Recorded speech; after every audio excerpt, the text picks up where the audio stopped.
Hi everyone, welcome to Let's Talk Life.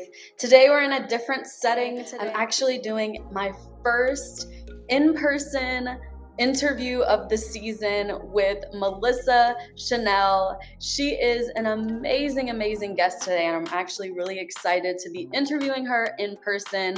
By day, she's the head of global community and communications at Cantu Beauty. All day, every day, though, she's the voice and creator of her lifestyle blog, melissachanel.com. And she's the founder of the sneaker community, Kicks and Froze.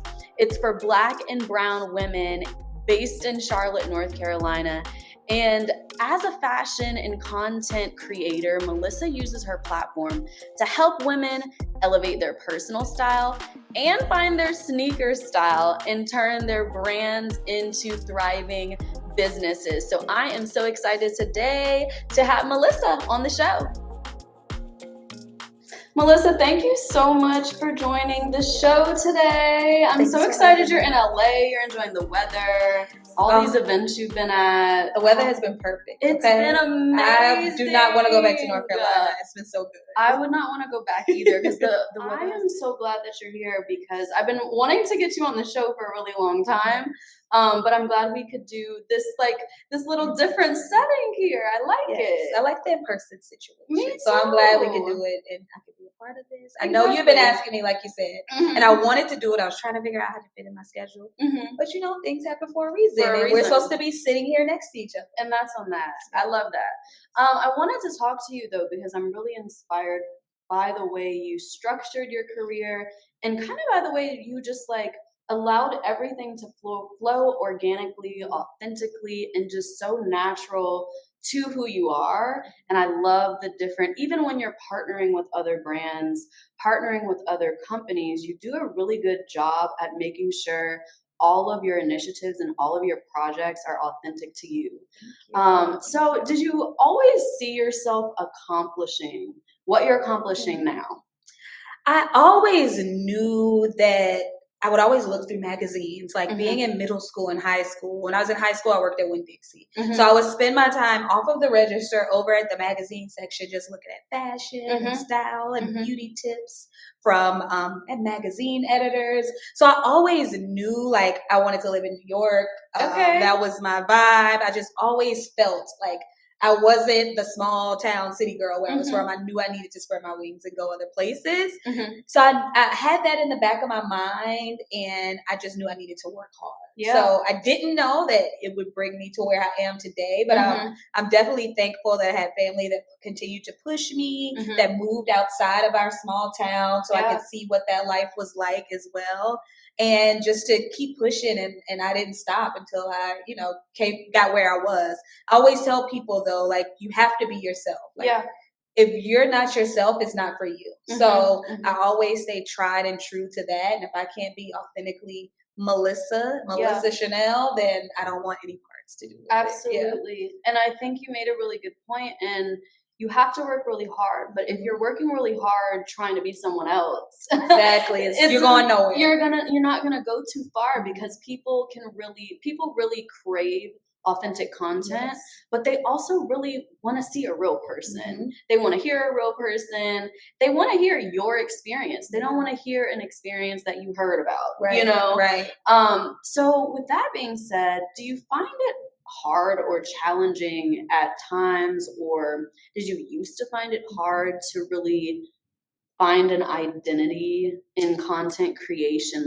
Let's just say you're multifaceted, right? You do so much. You do everything. You do all the things. But was there ever a time where, somebody's like, oh, Melissa, the influencer, or oh, Melissa, the content creator, and it made you cringe because you're like, wait, I'm so much more. Yeah, I think because that I'm so authentic in the content that I share and the work that I do, when people meet me, they're like, oh, that's you. That's you online. You're the exact same person in person. You're very down to earth and cool. So I try to just give off that same energy of who I am online. It does. I mean, all of us, I feel like, go through, or some of us, imposter syndrome, or just like when we're feeling stuck or not inspired.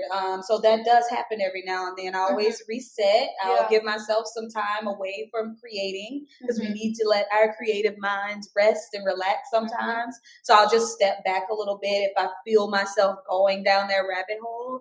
But I just try to stay true to who I am. And when people meet me, they're like, oh, that's what, if they say that's Melissa Chanel most of the time, I'm like, yeah, they're like, oh my God, you're so cool. Yeah. So I just try to be myself and not worry about what's going on around me. Yes, I have my friends or other content creators that I want to support and love on and share what they do and be with them and support them in any way that I can, but not get so bogged down on what everyone else is doing. So any like social media platform or blog or YouTube, I always feel like it's just me. That's the mindset I have. Like, you're the only one doing this. You're the only one sharing. So just focus on you and what you can do and what you can bring to other women. Because I always knew I had something special with like helping women. I wanted to help women just feel confident, be themselves, with whether that be their hair, what they wear, who they are, what they want to get into. I always have like a special place in my heart to just help women be all that they want to be. And I love that because I tell people this all the time. I'm like, there's no one that's you. Right. They can try to talk like you. They can try to walk like you, do their hair like you. But there's something so special and unique about what each person individually brings to the world. And going back to that authenticity, if you're trying so hard to be someone else, you're missing the gold in you, in your uniqueness. So, and what you can bring to the table by just being your authentic self. So yes, I agree with you. Yeah. And that has to get tiring, of trying to be something that you're not. Yeah. Like, who has time to keep that up? Yeah, no, I definitely don't. Yes. but I can relate to the imposter syndrome and feeling so drained by social media because like our day jobs, like we're working in social media. There was a time a few years ago where I was just like, you know what? If it's on my channel, I'm just gonna neglect it because I'm so drained by the end of the day working on someone else's channel, on other brands' channels. And by the time it's time to do mine, you have no more energy, no more creative juice. Yeah, I agree. No more. But then I had to take a step back and say, you know what? At the end of the day, my brand, my like all the other things that's this on the side, that's my heart. That's who I really am. And like social's a part of it, right? But like those passion projects, those collaborations, the partnerships, the shows, the podcasts, all that stuff is where my creative juices get to really flow and I truly get to be authentically myself.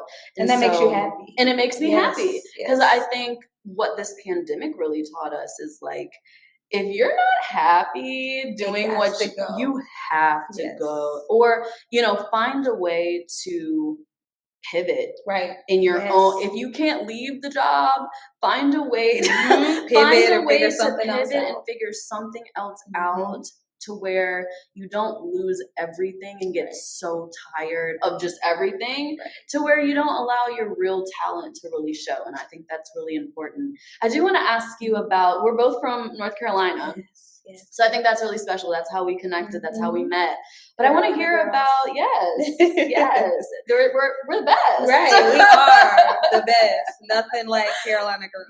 Promise it. But I want to hear about how the community you have in Charlotte, whether that be your friends, your family, your loved ones, or, you know, your online community, how has being in Charlotte either challenge that process, that community growth, or how has it helped? So I lived in Charlotte actually right after college in 2008, 2009. I lived there for like 5 years and then I moved to New York and then I moved back to Charlotte after 3 years of living in New York. So Charlotte, when I first graduated college, 22, 23 years old, versus Charlotte, like now as a grown woman, adult, knowing who I am as a woman, it's totally different. And Charlotte has grown so much since then. I've grown and Charlotte has grown. So I would say now, like my community there is tight knit. Like have so much support, whether that's, like you said, family or friends, or just women and men who support Melissa Chanel and Kicks and Froze. Yeah. So just being around that community, showing my support to them just like they support me, I feel like it's great. Charlotte is such a hidden gem, and it's not oversaturated with creators and influencers or whatever you want to call us these days. It's not super oversaturated. So I feel like I can own my lane. I can do what I want to do. I can travel to these other cities and do great things there. Yeah. But Charlotte is my home base. I love it. Like we said, we're Carolina girls. I was born and raised in Camden, South Carolina, which is a small town. So I'm usually I love tight knit communities because that's what I grew up in. Yeah. So having that piece of the Carolinas and Charlotte, I think it's helped me grow. I've met so many cool people, so many cool creatives there, and got to do so much work with them. And Charlotte's growing so much and so fast that I'm just excited to see where it goes next and where it takes me next. Yes, but what's cool about it, like you said, you can still travel to other places, and Charlotte will always be there. Yes. Hopefully, God willing, Charlotte will always be there. Will always be there. Will always be home to me. So I feel like, having that home base and having those people that I know at the drop of a dime will be there to support me and help me anytime has been very helpful. I found that before I left for New York and I was trying to build up my blog and trying to figure out, my own lane, trying to figure out really what I wanted to do and how I wanted to show up, I found that when I sought after that community of either, other bloggers, other writers, other girls and guys that were into fashion, it was, like you said, there's something really homey about the community there. Family oriented. For the most part, people really just want to help you when it comes to that community. So I think for me, it's like I needed to leave and see something else to experience that and to really like you. I never saw myself staying there. I'm like, cool, for my parents are here. It's home. I love it. I always come back. I can always come back. But as far as career, I knew I needed to leave. And who knows? I don't know if I'll go back. I don't know if I'll go back. And like you said, it's the experience of leaving this, small city or small town that we're from, and growing as a woman, like going and seeing new things. We're getting that experience. A lot of times, like we said, Charlotte is tight knit, is family oriented. The opportunities there are very different than the opportunities you would get in New York or LA or a bigger city that has more of what we were looking to get into at the time. So I do feel like you need to spread your wings and have to and definitely get what you need in those other cities or at home too. But I encourage everyone to take that leap of faith. If you're ever just like, oh, but this, or oh, but family's here, or oh, all these excuses, just try it. It's getting you out your comfort zone, but there's something really special and something really gritty about especially going to a city like New York. Right. Yes. I always say I became a woman in New York. I moved there at 26 years old, and I left right before I turned 30. And I always say I became like a woman in New York. New York really taught me how to be independent, to take care of myself. Everybody moved fast, so I had to get with it, get on my hustle and grind. You don't have a choice. Yes, you don't. That's what I told so many people when I was transitioning out. I mean, I'm an only child, so I was already kind of headstrong, already knew what I wanted, didn't really take much to get me going as far as what I wanted out of life. But I can say something about New York just made me start and stay in fight or flight survival mode that at all times. I'm walking. My parents are now like, London, where are you going? Why are you walking so fast? And I'm like, I didn't even realize that you just have to adapt. And if you don't, you can really get swallowed up. Right. You can. I always tell people, you can always go home. Home will always be there. My mom always said that before I moved. She's like, look, try it out. If you don't like it, you can always come home and figure something else, right? Adjust and figure it out. And get out sometimes is great to be uncomfortable. Yeah. That's the best things or best opportunities or ideas always happen when you're uncomfortable. So I always tell people, like, you don't want to get too comfortable. Like, get uncomfortable and see what happens. And see what happens. Because like you said, home will always be there. But you don't want to look back 10, 15 years from now when you have even larger bills, more responsibilities, you know, more bills to pay, and say, dang, I wish I could have, or I wish I would have. And now that, you know, the pandemic has changed kind of how people work and live. Yes. I mean, now is the time to explore and travel and really find out, you know, what you love and what I found out, most importantly, not only the survival mode in New York, what I found out is I have to live in a warm place. Yes. I have to, or else I will be. Girl, tell me about it. I'm like 60 degrees now. What? Like, ooh. Like, oh my. Yeah. I'm like, but I really need the sunshine, the warm weather. I need to look out my window and see a palm tree now. But it's just like, just the little things. I'm more productive now. I'm more creative. I feel more myself. And I think that's something that you really learn when you get out of your comfort zone and leave home, is you find out what your make it or break it's are. Like, yes, there might be more opportunities or more doors for me to walk through in New York or LA or a bigger city, but like, do I want to walk through a door in a place that I can't see myself forever? Maybe, maybe not. You know, just weighing those options, I think, is really cool and important. Yeah, and I think you learn, like you said, you learn what you like to do and what you want to do, but also who you are as a person. You spend some time with yourself without other opinions close around, or like family helping out or getting you out of situations. It's more so about you. You're in a new city. May have friends there, but it's not like home. Yeah. So you find out a lot about yourself and who you are as a person as well. So take those leaps. Take the leaps.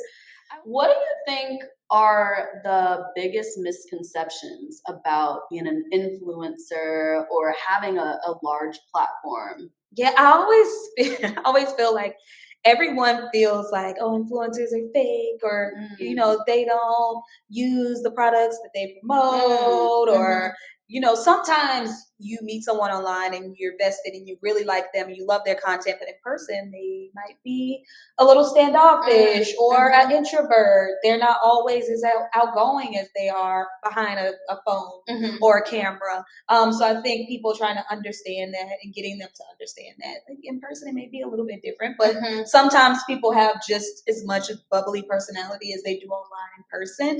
But I think sometimes it's like, oh, influencers are fake, but it's real people. We're real people.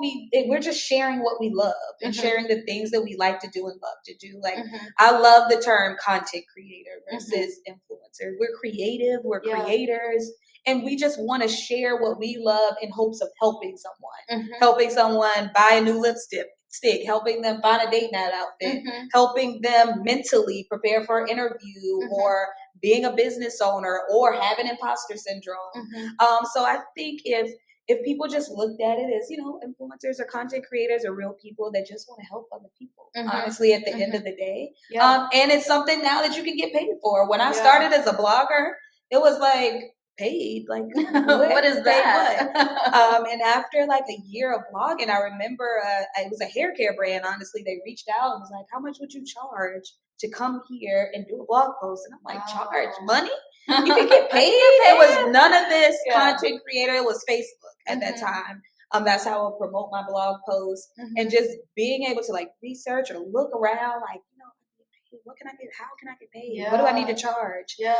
Learning that kind of early before. But this was all blogging, and creating content was always around. It's just been a big push for it now. We have certain platforms to help us as content creators. And a lot of times people don't think of that. They think of Instagram as, oh, I go there, share my pictures with my friends. But it's now being kind of skewed for content creators to have a platform and to, grow their businesses. I would agree. Yeah. I would add to that, I think the biggest misconception that I have, I guess, seen or observed from other people is that it doesn't take time. Oh, yes. That's one too. Or just just do this. Oh, you just take a job. Yeah. That's a good one. I learned that not only just from like how I've learned about my community and like my audience, but working on the brand side. Yes. Yeah.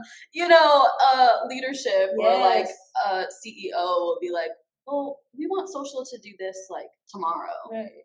And we're like, wait, like we have a whole calendar book strategy here. No, we cannot post a selfie of you from your like Android. Right. No knock to Androids, but like if we're hashtag iPhone though, but like really there's strategy here, but not only strategy, it takes time. It takes time. It takes a special eye, to really understand, what the brand wants or, what you want to, want your audience to perceive about you. Yeah. A lot understand of time, understand you from the content you create. Yeah. Like, through a lens and a camera and not being able to touch you. You know how much talent that takes for someone to create and another person feels connected to them through an app,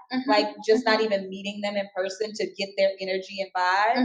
So I think, content creators are talented and it takes so much time. Like you said, it's a lot of time. It's really like producing a show or creating. You have to come up with the ideas, your script, your lighting. Yep. You can use the iPhone now or camera, whatever you choose, but it'll take you a day or two to create a 1 minute video or 15 seconds. Yeah. And I think why that is a misconception is because when you're so used to being a consumer of the content, it looks so easy because you just get to tap double tap, make a comment, and go about your business, or not, right? or not.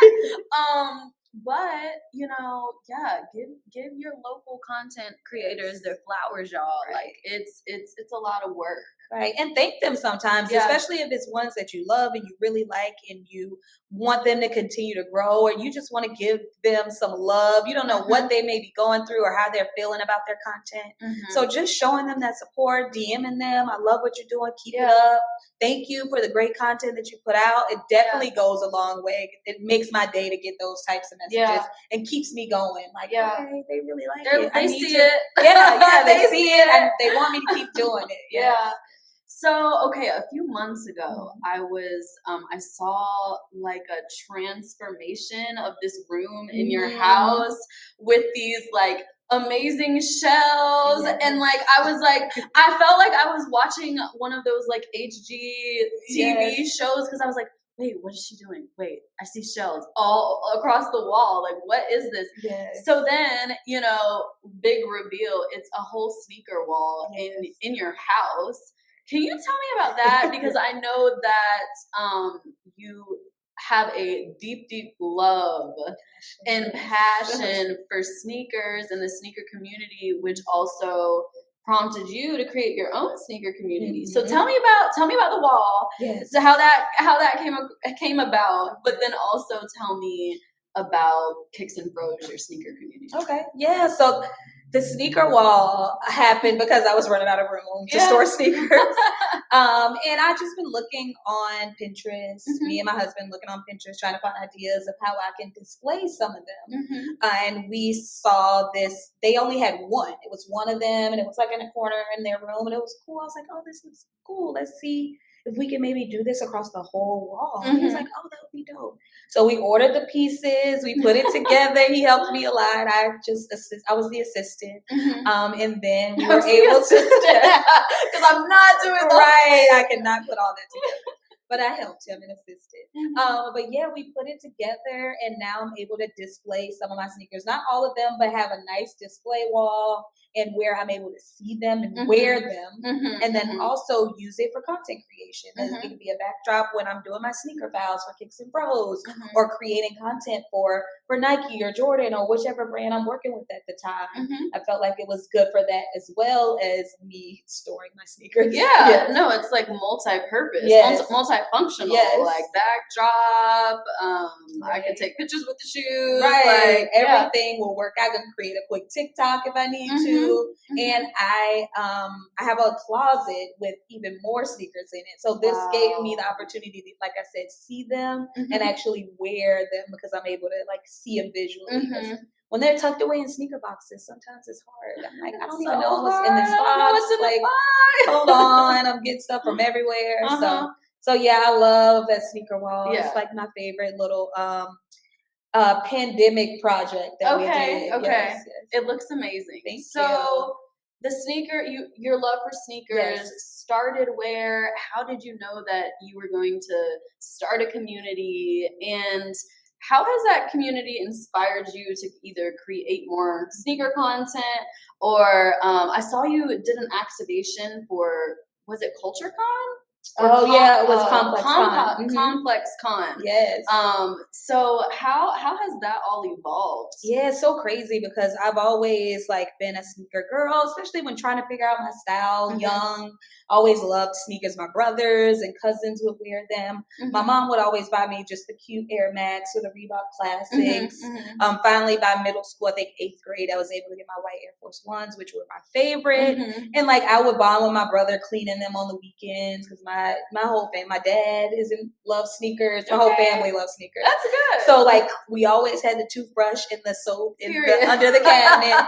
So me and my brother would spend the weekends cleaning our shoes, getting them ready for the week. So it's been something that's always been a part of me. I think as you grow as a woman, I went to college and I, wanted to get a little more girly, but then my love for sneakers came back in, and I'm like, I just love sneakers. I love being comfortable. I love expressing my style through my sneakers.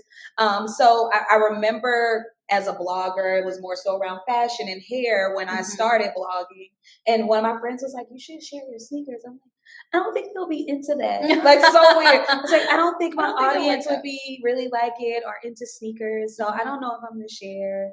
But I mean, I would wear them, and then I would get questions on, oh, those are dope. Where'd you get those? Or I like those sneakers. Or, oh my God, I'm coming to Charlotte. Where can I find some dope sneakers? So I started like really infusing it into my content, and I would tag different brands or different sneaker communities online. And they would never repost me or women that look like me. And I was like, it was a few pages out there that would, and communities that I love. Shout out to C&K Daily. Love them to death. Those are my girls. They always showed me love and supported me. But some of the bigger ones, they wasn't showing them love. They wasn't sharing anything. And I was like, oh my God, I feel like this. I can only imagine other women who feel like they're trying to do everything they can as a content creator to share this and get it in front of people who make decisions or who brands look at for collaborations to work with. And I was like, if it's other women like that, maybe I should start something. And Kicks and Pros was just an idea that like popped into my head. And I was just like, no, I don't have time for this right now. I'm going to sit it over here and just wait. And I would dream about Kicks and Pros. And I was like, all right, I have to at least do something with it. So I started an Instagram page. I was like, if anything, I could just share inspo of women rocking kicks, and other women can be inspired for outfit styling and things like that. So I started the Kicks and Pros Instagram and would just share, as I saw it. I didn't have like a strategy. I created the page. I wanted to give women some inspiration for sneaker styling or finding kicks that they loved. And it kind of grew fast on me. I was not expecting it to grow as fast as it grew. And my friend, my business buddy, one of my best friends, Jana, she was like, Melissa, Kicks and Pros is growing like so fast. Are you okay? I was like, girl, no. I was like, girl, I'm freaking out. Like, how is it growing so fast? What do I do? And I created like some t-shirts and sneaker money pouches. So I created a sneaker money pouch for me to go to a sneaker ball. I was like, I wanted something different. I saw a friend with a brunch money pouch. And I was like, oh, I should make me a sneaker money pouch to wear to the sneaker ball. Like that would be something nobody else has. And people just started reaching out. Like, how can I get one? I was like, oh, I can teach you how to make it. It was really easy. And they're like, no, I don't want to make it. I want to just buy it from you. Yeah. So we started adding merch. We created just, I wanted to just stay where I was, not try to blow this thing up and spend all this money. I wanted to start exactly where I was. So started a small shop with some t-shirts and then sneaker money pouches. And people love them. We're able to grow our shop now. We have sweatsuits. We have tote bags, pouches, sneaker charms for your laces, bags to travel with. So we have so much. It's grown so much. And it all came from me just wanting to feel that sense of community when it came to sneakers. And I knew it was other women who were like me and loved sneakers and didn't feel like they had that community of women to talk to and look to and ask questions. So I wanted to provide that. And I also knew it might have been younger girls that wanted this too, but didn't understand it or didn't understand themselves and who they were or why they didn't want to be girly or have heels.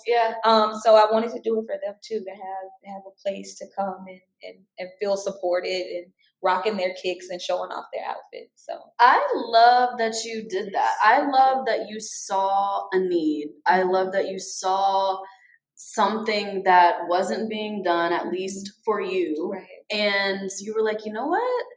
Okay, I don't know if this is going to work. I don't know if people are going to flock to it, but it's really not even it doesn't really matter if they do or don't. I'm just creating this space because I see the need for myself.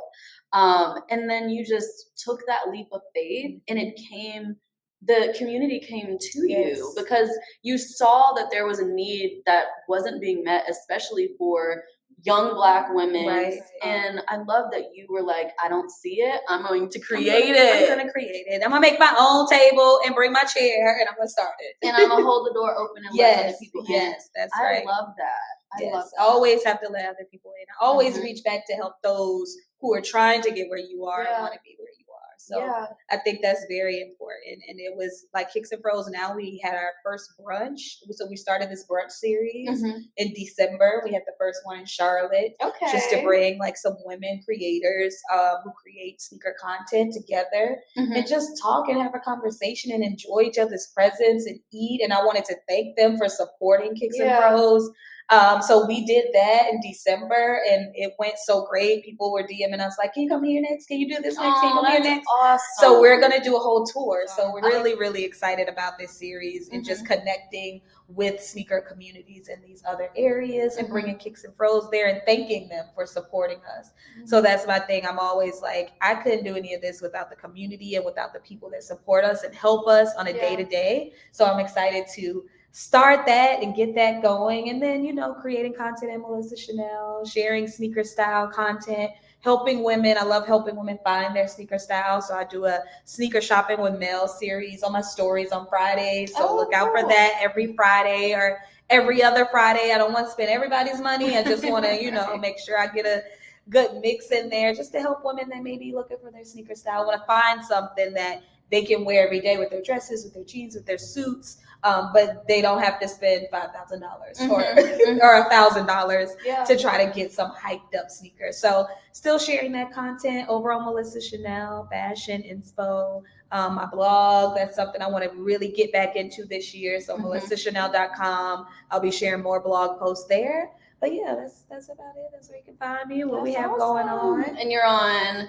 they can go to your website, melissachanel.com, but then also your Instagram. Twitter, Melissa Chanel 2 on Twitter. Still trying to get my name. Somebody out there just not catfishing. Yeah, well, I think they had it before, when Twitter originally started, but they haven't used it in a long time. So I keep reaching out. Right, Twitter, if you're watching, give me my name back.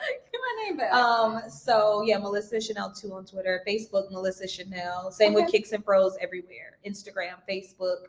Our Kicks and Froze website as well, and Twitter with Kicks and Froze as well. Awesome. Well, I can't wait for everyone to find you if they're new to your page, they're gonna love everything that you bring to your platform and to your community, because like we touched on earlier, it is so you and it's so authentic, and that's why you have so many people following and supporting and coming to you for advice on their style and content. So I think it's really so special that you built this community and like don't stop. I'm cheering you on and I'm supporting everything that you're doing. So please, like anything that I can push and promote and help you with, please let me know. Of course. And I'm so proud of you for having your show and doing what you love and not letting anybody deter you from that and actually doing what's important to you and what makes you happy. Thank you. Well, next time you're in LA, we'll have to do this again. Right. I can't wait. Thank you guys so much for watching. I'm hoping that you learned something today and that you got inspired by Melissa's story, Melissa's journey, and her platform. Make sure you go and show her some love at Melissa Chanel on all of her platforms. This episode, you can find all the details in the description box below. And until next time, bye y'all.